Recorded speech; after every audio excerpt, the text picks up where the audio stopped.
Train the muscles, not the joints.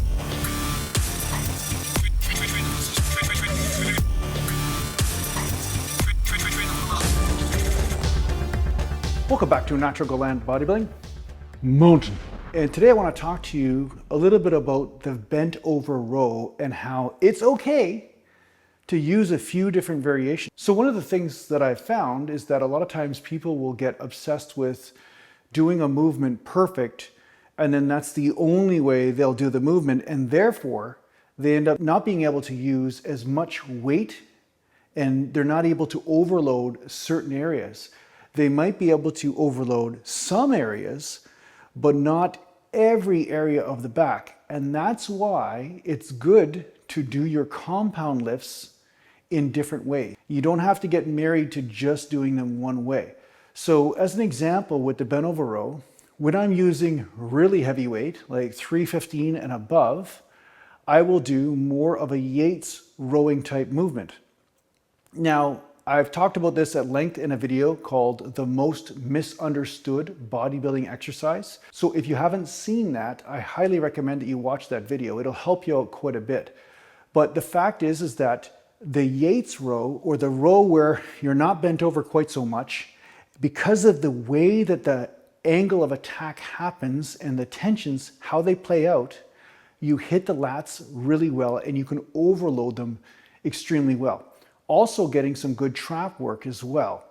But there's no doubt that when you are bent over more, you may stretch a little bit more at the end, and you may include some of the rhomboids more, or perhaps another area of the back that maybe you want to hit, like some sort of fine detail area. It's going to be different for each person. So as you can see in the clips that I'm showing you right now, the first set, I was upright a little bit more than these other sets. Now I know my upper body is not parallel to the floor like some people, and the truth is that I find if I go parallel to the floor, what happens is that I can no longer arc the bar. I have to pull it straight up, and then I start to include all rear delt and biceps, and that's not what I want. I still want this to remain a back exercise.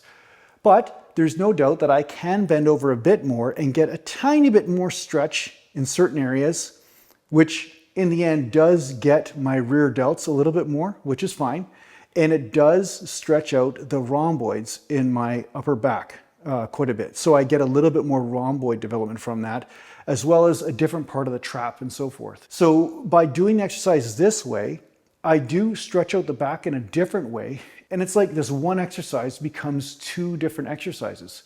So when I'm using lighter weight, sometimes I will do this sort of technique in order to get something different happening, getting a different type of stimulation. And then other times when I'm using heavier weight, I won't use this technique, because when you use this technique and you bend over so much more, I find that what happens is that the lower back hits exhaustion long before the upper back does, and the lower back gets overworked and the upper back gets underworked. So for that reason, with the heavier weights, I'll use a Yates row type of movement, and at the same time, isolate the lats way more effectively with that type of row. That's me. That's the way my body's built. I've got different length arms than you do and different dimensions. So, find out and experiment which way you find that you feel your back the most. But the truth is, any technique that helps you isolate the back more is going to give you more results in the back. That's the point. So it's not about who's right or wrong. It's more about who is right for you. And this is why I want to encourage you to experiment a bit with the movements. And it's easier to do that when you're using some lighter weights instead of going super heavy all the time. But when you're going lighter, experiment with the range of motion, experiment with the positioning of your upper body. And then from there, you might find that you magically are able to access certain areas that you couldn't before, and therefore get better overall development. So the bent over row can be done in a number of different ways by the same person, and they can get great effects in different areas. Just some techniques are used during heavy weights, and then other techniques are used during lighter weights or medium weights. And that's really what I do with a lot of my exercises. A lot of times I'll have a technique for when I'm using heavier weight, and then a technique when I'm using lighter weight, because there are different counterbalancing sort of forces in effect with heavier weights. You see this with the squat, for instance. When I have the bar up high on squats, If I have more weight, it changes the groove because you don't have to bend over as much in order to get down, right?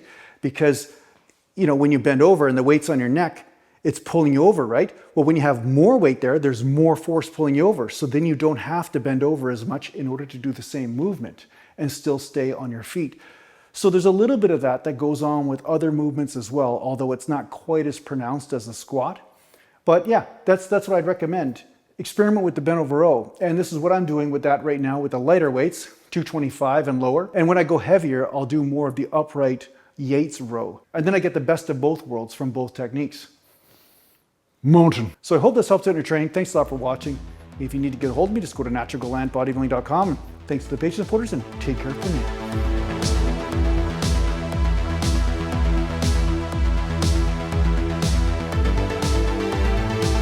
Oh yeah!